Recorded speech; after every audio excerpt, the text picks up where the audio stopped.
আত্ম অভিমানী হতে হবে। আত্ম অভিমানী মানে আমরা যা করছি বর্তমানে কার জন্য করছি? কার জন্য করছি?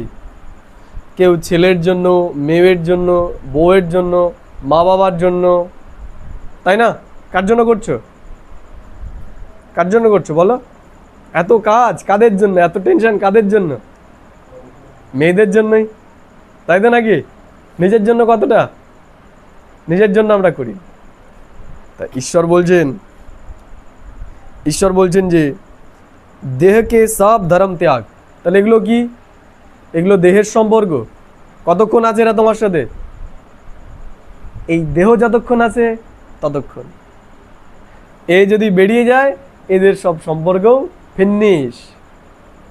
তা বাবা বলছে এই দেহের ধর্মকে এখন ত্যাগ করো। কি হও? আত্মঅভিমানী হও। আত্মঅভিমানী মানে এখন তুমি আত্মার জন্য করো। কার জন্য করো?